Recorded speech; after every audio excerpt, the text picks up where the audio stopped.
Thank you again all for coming out this dreary Sunday out. I know you could be home watching football or doing something else, but you chose to come out and spend time with me. But before I start, I got to thank some people. I'm going to start thanking my lovely wife for just being her.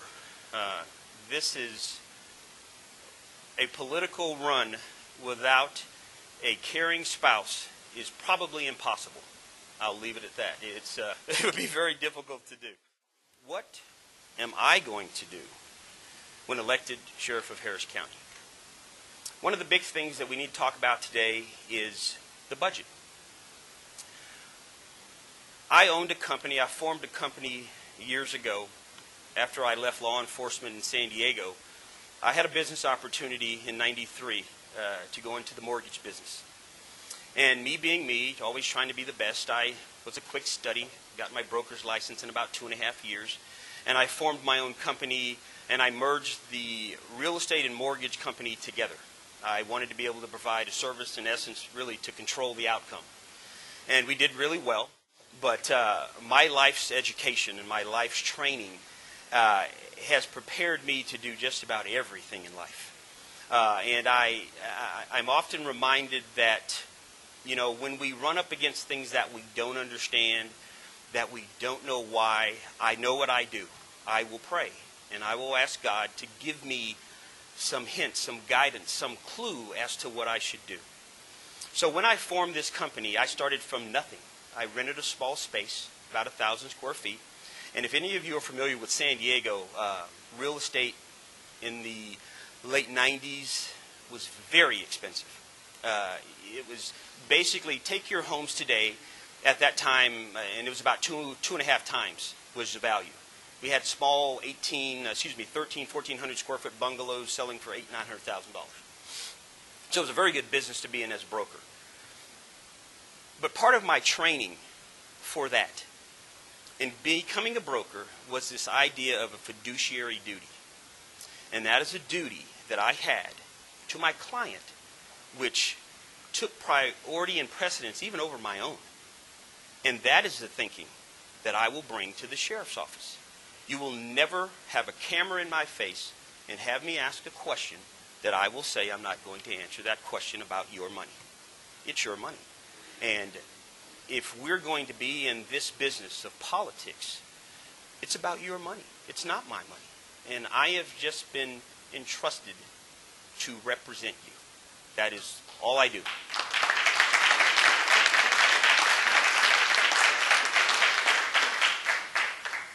And along the way with being and giving that trust, I must always be willing to listen and converse with you.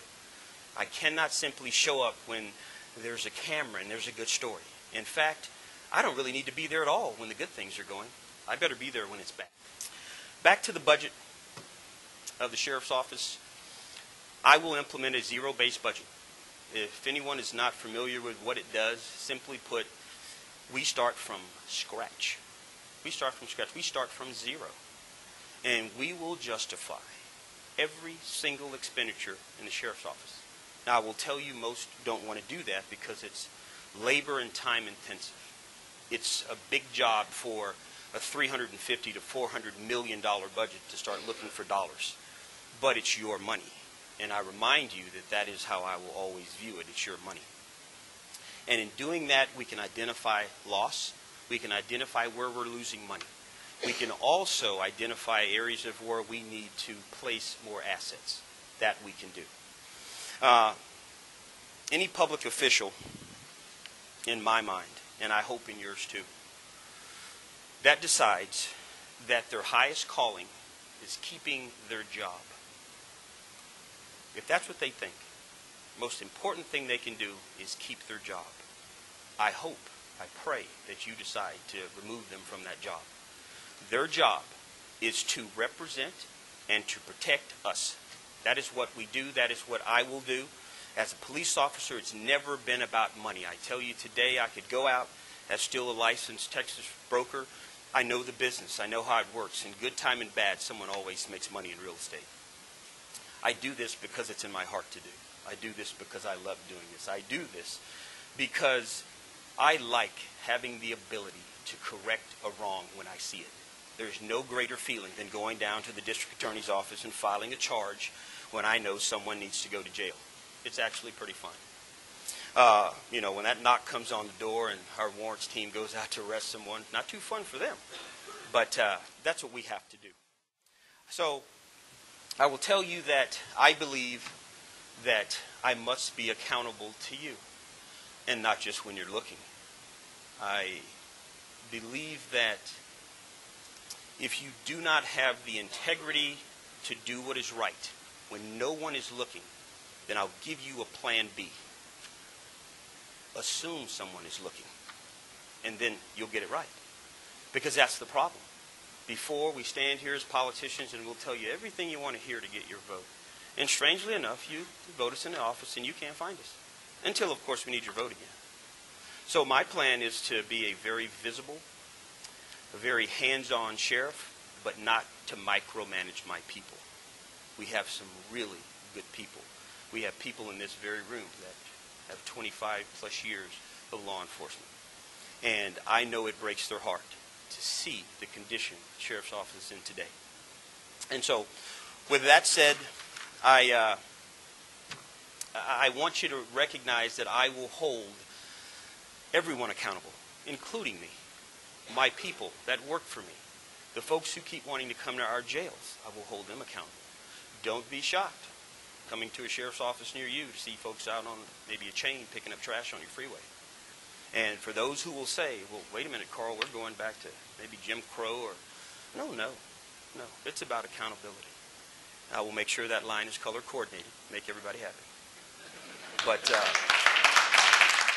it's about responsibility and accountability. You as a taxpayer, you pay your taxes. Some struggle to pay their taxes now. And what do you get back for it? What do you get for it? So I need to try to figure out a way to give you a return on your investment. Not of your investment, because we don't give your tax money back. It doesn't come back like that. But I have to do that. I truly believe in my heart that the American people have been beaten down for so long. And it's almost become, we buy into it. It's okay. Well, it's not okay. It's not okay with me, and I bet it's not okay with most of you. So what I will ask you to do today, and as we move forward, we have a long way to go. We've got about 14 months to go until this primary is done. There are going to be other people that are probably going to jump into the sheriff's race. I expect it, and actually I think it's good for us getting the right person. And obviously I believe that right person is me. But what we must do is we will have to soon make a choice of who you want to lead this office. And I promise you this. A long time ago, as a 17-year-old young man, I took an oath as a United States Marine to protect and defend the Constitution of this country against all enemies, both foreign and domestic. Foreign and domestic. That means right here at home, we have some enemies. And not only those enemies that wish to blow us up, those enemies who wish to spend our money and drive us into bankruptcy. So I view that as an enemy to us. We should not spend all the money. I could not have ran my company spending all the money. And so, with that said, I would like to leave you with this idea. When we get to our homes, when we get to our businesses, and if you have the need to call for law enforcement service, I want you to ask yourself, what do you want? What do you expect to show up? Do you expect to see a deputy or an officer that shows up and he looks bad in his uniform? That's not well trained. That's not professional. That is going to come in and treat you with dignity and respect. That is what I expect. That is what I do. And if you want that, and if you want someone who will always be accountable to you, then I ask you to please consider getting behind my candidacy. This is going to be a tough race. It's going to be a long race, but that's pretty much in line with my whole life. I've always worked hard. No one will beat me because I won't do the work. No one. So with that said, I thank you again. I thank you from the bottom of my heart for coming out. A lot of faces in the room. Strangely enough, I know most of you. But the few that I don't, I ask you to go out and talk to others about what you've heard me say today. And as I wrap this up, please feel free to come up and ask me a question. There's no question you can't ask of me.